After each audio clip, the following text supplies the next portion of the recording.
আসসালামু আলাইকুম সবাইকে। সবাই কেমন আছেন? আপনাদের দোয়ায় ও ভালোবাসায় আলহামদুলিল্লাহ আমরাও ভালো আছি। তো আজকের দিনটা ছিল এরকম কুয়াশায় ঢাকা।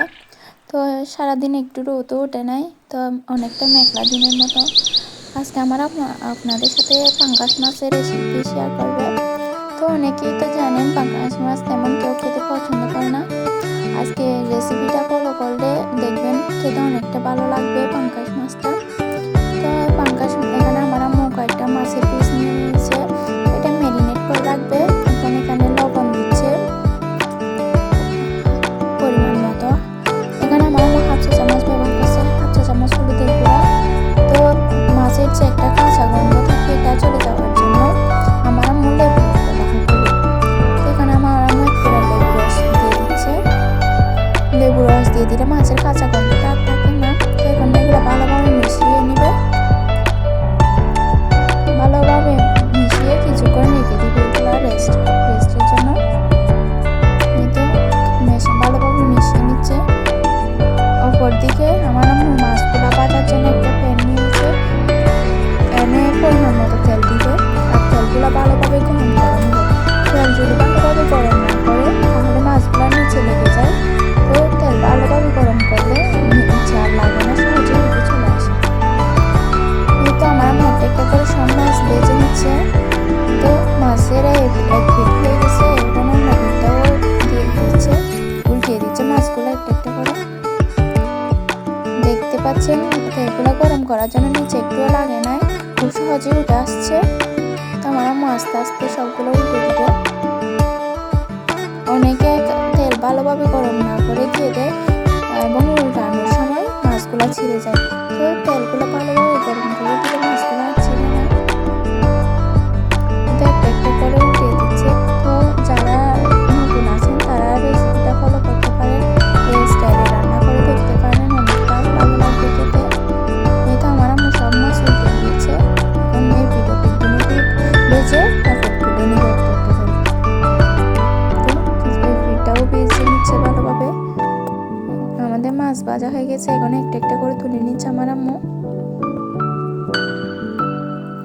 তো মাছগুলা দেখে মনে হচ্ছে এখনই খেয়ে ফেলি, কি সুস্বাদু দেখতে, কি সুন্দর লাগতেছে, মনে হচ্ছে এখনই খেয়ে ফেলি। আমার তো জিভে জল চলে আসছে।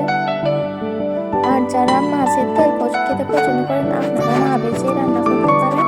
তো আমরা যেহেতু তেল খেতে পছন্দ করি না, তাই আমার এগুলো ভালোভাবে একদম কড়া করে বেছে নিয়েছে। একে একে সব মাছ তুলে নিচ্ছে ভাজা হয়ে গেলে।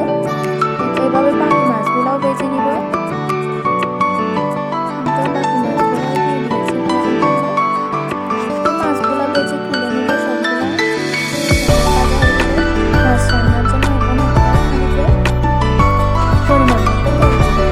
যেহেতু মাছ থেকে তেল বের হবে তাই আমার আম্মু তেলের পরিমাণটা একটু কম দিচ্ছে। মাছ ভাজা হয়ে গেছে আমাদের। এখানে এগুলো রান্না করার পরে অন্যদিকে তেলগুলো গরম হচ্ছে। তো তেল এখন ভালোভাবে গরম হয়ে গেছে। ধীরে ধীরে রসুন বাটা দিয়ে কিছুক্ষণ নেড়ে চেড়ে নেবে। তারপর দিয়ে দিয়েছে পেঁয়াজ বাটা। আপনাদের যদি মাছের ঝোলটা একটু ঘন টাইপের খেতে ইচ্ছে করে তাহলে সবগুলো এরকম বাটা মশলা দেবেন। আর যদি মাছের পাতলা ঝোল খেতে ইচ্ছা করে তাহলে পেঁয়াজ রসুনগুলা কুচি কুচি করেও কেটে দিতে পারেন। এখন দিয়ে দিবে টমেটো কুচি, তারপর দিয়ে দিবে পেঁয়াজের কলি। সবগুলা দিয়ে এখন আমার আম্মু ভালোভাবে নেড়ে নেবে। এই তো সব মশলাগুলো একসাথে নেড়ে নিচ্ছে, কিছুক্ষণ কষিয়ে নেবে যাতে পেঁয়াজের কাঁচা গন্ধটা চলে যায়। কিছুক্ষণ নেড়ে চেড়ে কষিয়ে নিয়েছে, এখন দিয়ে দিচ্ছে লবণ। যেহেতু আমরা আগে মাছ ম্যারিনেট করার সময় লবণ দিয়েছি তাই লবণের পরিমাণটা একটু কম দিব।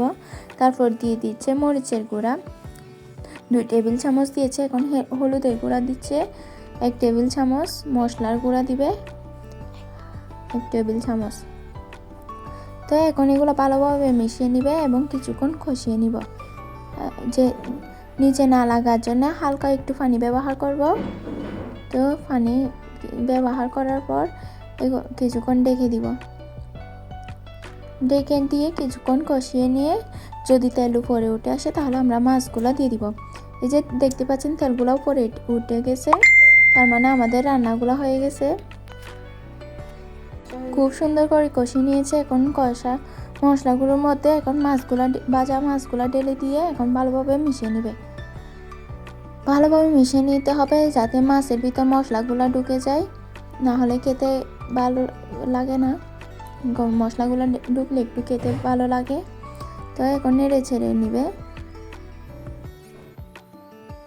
নেড়ে চেড়ে এখন পানি দিয়ে দিবে পরিমাণ মতো। তো মাছগুলো আগে ভাজা হয়ে গেছে, মানে আমাদের অর্ধেক রান্না তখনই হয়ে গেছে। তো এখন আমরা অল্প একটু পরিমাণে পানি দিয়ে তারপরে কিছুক্ষণ আবারও সিদ্ধ করে নিব। তো আমার আম্মু ভালোভাবে নেড়ে ছেড়ে দিচ্ছে। তো কিছুক্ষণ নেড়ে চেড়ে আবারও কিছুক্ষণ সিদ্ধ করে নিব। এখন ডেকে দিচ্ছে, কিছুক্ষণ 10 মিনিট রান্না করবে এগুলো। তো 10 মিনিট রান্না করার পর আমাদের আজকে মাছ রান্নাটা হয়ে গেছে। দেখতে পাচ্ছেন কি সুন্দর একটা কালার আসছে। আর উপর দিয়ে আমার আম্মু কাঁচামরিচ ছিটিয়ে দিবে 3-4টা। আবারও টমেটো কুচি ছিটিয়ে দিচ্ছে। মাছের সাথে টমেটোগুলো খেতে অনেক মজা লাগবে, মাখিয়ে মাখিয়ে খেতে। তো এখন আমাদের আবারও ডেকে দিবে কিছুক্ষণ যাতে মরিচ আর টমেটোগুলো সিদ্ধ হয়। এটা আমাদের রান্নাটা হয়ে গেছে। তো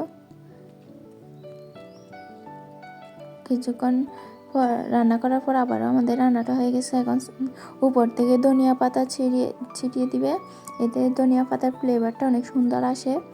এখন সার্ভ করার পালা। তো এখন একটা বাটিতে সার্ভ করছে আমার আম্মু। আজকের রেসিপিটা আপনারা যদি ভালো লাগে আমার পেজটাতে একটা সাবস্ক্রাইব করে দিবেন।